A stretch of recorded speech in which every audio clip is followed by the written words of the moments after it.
At Robbins Financial, we know our members put a premium on convenience, which is why we've made it quick and easy to make loan payments online through our loan payment portal. Of course, if you have a checking or savings account with Robbins, the easiest way to make a loan payment is to simply transfer the funds from one of your accounts using digital banking.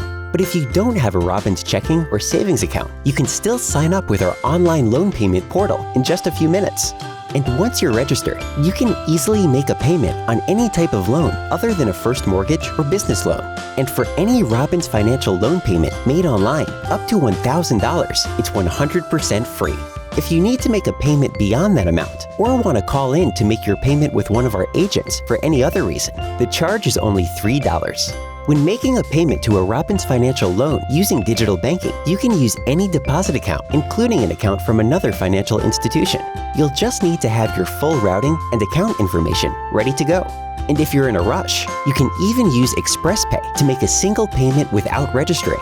That's the kind of convenience we're thrilled to offer our members. Because better banking means easy banking.